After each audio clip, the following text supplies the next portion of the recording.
Selamat datang di Business Analytics Channel. Saya menyajikan konten-konten menarik seputar analisa bisnis. Jangan lupa untuk subscribe dan aktifkan notifikasi agar tidak ketinggalan video terbaru dari kami. Mari simak video terbaru dari Business Analytics. Yang dimaksud dengan disrupsi teknologi adalah transformasi mendasar secara menyeluruh yang berkaitan dengan sistem perkembangan teknologi digital. Contohnya, pada beberapa hal peran manusia mulai tergantikan oleh robot. Disrupsi teknologi dapat memiliki dampak yang signifikan pada perusahaan, terutama jika perusahaan tersebut tidak dapat menyesuaikan diri dengan perubahan yang terjadi. Dalam beberapa kasus, disrupsi teknologi bahkan dapat mengakibatkan kegagalan perusahaan. Disrupsi teknologi juga dapat mempengaruhi cara perusahaan beroperasi. Misalnya, teknologi robotik dapat mengurangi kebutuhan akan tenaga kerja manusia dalam industri seperti manufaktur.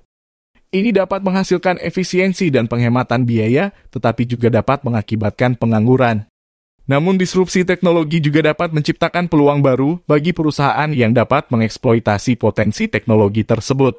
Perusahaan dapat memanfaatkan teknologi baru untuk mengembangkan produk baru, menciptakan pengalaman pelanggan yang lebih baik, atau meningkatkan efisiensi operasional mereka. Oleh karena itu, penting bagi perusahaan untuk selalu memantau tren teknologi dan berupaya untuk beradaptasi dengan perubahan tersebut. Perusahaan harus memiliki strategi yang fleksibel dan dapat beradaptasi dengan cepat dengan perubahan teknologi untuk memastikan kelangsungan bisnis mereka. Perusahaan yang terdisrupsi oleh teknologi dalam beberapa dekade terakhir. Berikut ini beberapa contoh perusahaan yang terkena dampak disrupsi teknologi. 1. Kodak. Pada awal tahun 2000-an, Kodak merupakan perusahaan terkemuka di industri fotografi dan film. Namun dengan munculnya kamera digital dan smartphone dengan kamera yang semakin canggih, permintaan akan film dan kamera tradisional menurun drastis. Akibatnya, Kodak mengalami kesulitan keuangan dan akhirnya mengajukan kebangkrutan pada tahun 2012. 2. Blockbuster. Pada tahun 2000-an, Blockbuster adalah jaringan rental DVD terbesar di dunia. Namun dengan munculnya layanan streaming video seperti Netflix, Blockbuster kehilangan pelanggan secara bertahap. Pada tahun 2010, Blockbuster mengajukan kebangkrutan dan sekarang hanya memiliki beberapa toko fisik yang tersisa. 3. Nokia. Pada tahun 2000-an, Nokia adalah produsen ponsel terbesar di dunia. Namun dengan munculnya iPhone dan ponsel cerdas lainnya, permintaan akan ponsel Nokia yang lebih sederhana menurun drastis. Nokia akhirnya mengalami kesulitan keuangan dan menjual bisnis ponsel cerdasnya ke Microsoft pada tahun 2014. 4. SAS adalah jaringan retail terbesar di Amerika Serikat pada tahun 1960-an dan 1970-an. Namun dengan munculnya e-commerce dan platform belanja online seperti Amazon, permintaan akan retail tradisional menurun. SAS mengalami kesulitan keuangan dan mengajukan kebangkrutan pada tahun 2018. 5. Yellow Pages. Pada tahun 1990-an dan awal 2000-an. Buku Yellow Pages adalah sumber informasi terkemuka untuk mencari bisnis lokal. Namun dengan munculnya mesin pencari online seperti Google, orang-orang mulai mencari informasi bisnis online daripada menggunakan buku Yellow Pages. Hal ini mengakibatkan turunnya permintaan untuk buku Yellow Pages dan perusahaan yang menerbitkannya mengalami kesulitan keuangan. Perbandingan saat ini perusahaan yang sukses dikarenakan teknologi berikut ini. 1. Apple adalah salah satu perusahaan teknologi terbesar di dunia saat ini. Perusahaan ini dikenal karena produk-produk seperti iPhone, iPad, dan MacBook. Pada akhir tahun fiskal 2021, Apple memiliki pendapatan sekitar $365 miliar dan nilai pasar sekitar $2,4 triliun. 2. Amazon adalah perusahaan e-commerce terbesar di dunia saat ini. Perusahaan ini juga memiliki layanan-layanan seperti Amazon Web Services, Amazon Prime, dan Amazon Music. Pada akhir tahun fiskal 2020, Amazon memiliki pendapatan sekitar $386 miliar dan nilai pasar sekitar $1,7 triliun. 3. Google adalah perusahaan teknologi yang mempunyai mesin pencari terbesar di dunia saat ini. Google juga memiliki produk seperti Gmail, Google Maps, dan Google Drive. Pada akhir tahun fiskal 2020, Google, Alphabet, memiliki pendapatan sekitar $182 miliar dan nilai pasar sekitar $1,2 triliun. 4. Facebook adalah perusahaan media sosial terbesar di dunia saat ini. Perusahaan ini juga memiliki produk seperti Instagram, WhatsApp, dan Oculus VR. Pada akhir tahun fiskal 2020, Facebook memiliki pendapatan sekitar 85 miliar dolar dan nilai pasar sekitar 900 miliar dolar. 5. Microsoft adalah perusahaan teknologi terbesar kedua di dunia saat ini. Perusahaan ini dikenal karena produk-produk seperti Windows, Office, dan Xbox. Pada akhir tahun fiskal 2021, Microsoft memiliki pendapatan sekitar 168 miliar dolar dan nilai pasar sekitar 2,2 triliun dolar. Meskipun setiap perusahaan memiliki fokus yang berbeda, namun semuanya telah sukses dalam menerapkan teknologi untuk menghasilkan produk dan layanan yang inovatif dan berkualitas tinggi. Perusahaan teknologi, media, dan telekomunikasi, TMT, jelas memenangkan dekade terakhir. Tetapi apakah mereka memiliki strategi yang tepat untuk mempertahankan kinerja tersebut pada tahun 2020-an? Dapatkah perusahaan-perusahaan ini terus berinovasi saat mereka berkembang, mengubah ekosistem yang memicu kesuksesan masa lalu mereka? Dan dapatkah mereka menarik perhatian konsumen dan bisnis sambil berurusan dengan masalah privasi, pengaruh, kepercayaan, dan regulasi? Hasil analisis kinerja masa lalu dan potensi masa depan perusahaan-perusahaan ini melalui lensa penciptaan nilai. Saat dekade 2010-an berakhir, sektor TMT berdiri kokoh. 7 perusahaan TMT termasuk dalam 10 perusahaan publik yang paling berharga di dunia. 10 tahun sebelumnya, 3 perusahaan energi, 3 bank, dan hanya 2 perusahaan TMT yang masuk dalam daftar tersebut. Sehingga pergeseran ekonomi dan sosial yang luas dari fisik ke digital jelas terjadi.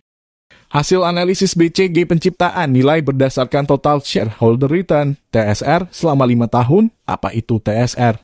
Total Shareholder Return adalah keuntungan yang dihasilkan dari seluruh keuntungan modal dan dividen dari saham perusahaan selama periode kepemilikan.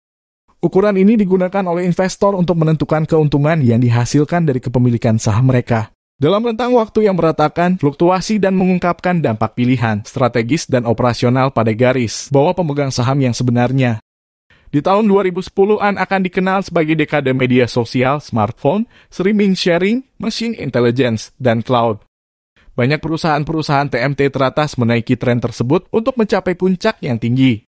Netflix, Amazon, dan Microsoft semuanya masuk dalam 20 besar penciptaan nilai TMT untuk periode 2015 hingga 2019. Memanfaatkan permintaan yang kuat untuk chip pemrosesan paralel untuk memperkuat kecerdasan buatan. AI, Nvidia naik ke peringkat ketiga. Sementara WWE di peringkat 8 membangun bisnis langganan seputar gulat profesional. WWE dan banyak perusahaan TMT teratas lainnya masih relatif kecil. Hampir setengah dari 20 perusahaan TMT teratas memiliki kapitalisasi pasar kurang dari 30 miliar dolar. Hanya sebagian kecil dari kapitalisasi pasar Amazon, Microsoft, dan lainnya yang terus menciptakan jumlah nilai absolut yang paling besar. Penciptaan nilai tidak didistribusikan secara merata. Untuk tahun kedua berturut-turut, tidak ada operator telekomunikasi yang memperoleh tempat di 20 besar. Industri telekomunikasi selesai di peringkat ke-28 dari 33 industri dalam median penciptaan nilai 5 tahun. Ditimbang oleh sikap menghindari risiko, regulasi, jejak nasional, investasi besar, dan model bisnis lama. Bahkan perusahaan-perusahaan yang paling sukses sekalipun tidak boleh berdiam diri pada pencapaian mereka. Banyak perusahaan teknologi harus melakukan transisi model bisnis yang menantang jika mereka ingin bersaing pada tingkat pembelajaran atau dalam pengembangan ekosistem.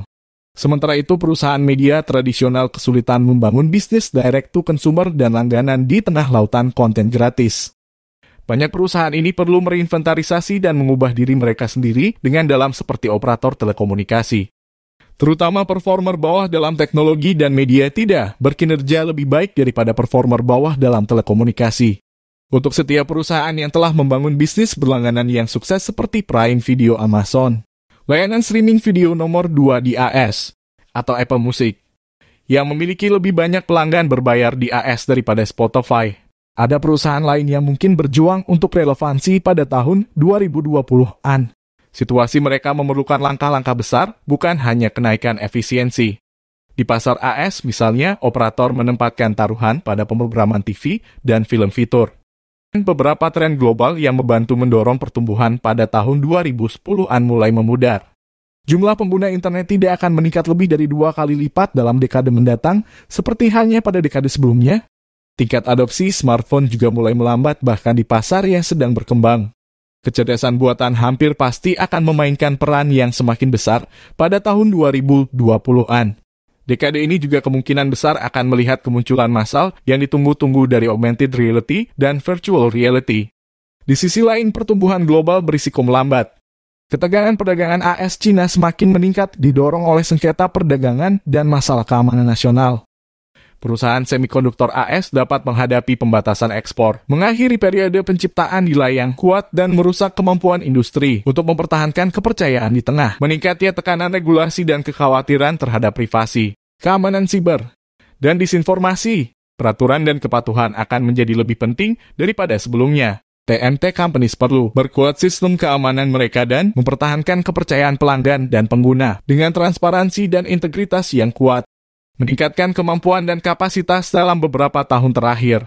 TMT Companies telah menginvestasikan banyak sumber daya dalam teknologi yang baru dan berjanji seperti AI, 5G, dan komputasi kuantum. Di masa depan, penting untuk terus meningkatkan kemampuan dan kapasitas dalam teknologi ini untuk tetap menjadi pemimpin dalam industri dan mengatasi persaingan yang semakin meningkat.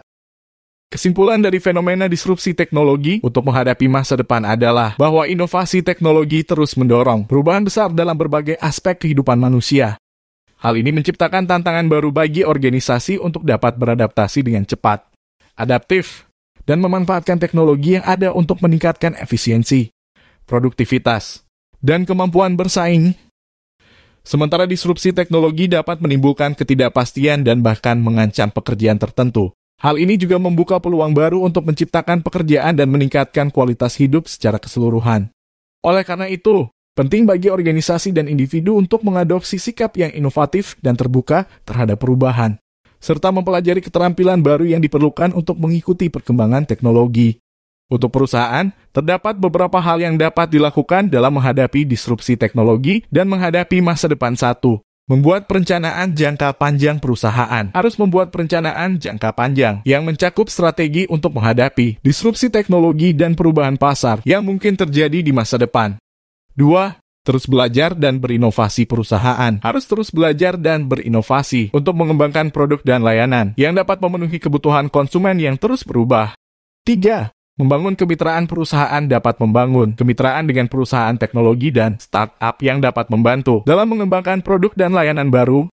4. Meningkatkan kecepatan respons. Perusahaan harus dapat meningkatkan kecepatan respons dalam respons perubahan pasar dan teknologi yang terjadi. 5. Menyediakan pelatihan karyawan. Perusahaan harus menyediakan pelatihan karyawan untuk mengembangkan kemampuan dan pengetahuan mereka dalam teknologi dan bisnis, sehingga dapat meningkatkan produktivitas dan efisiensi kerja.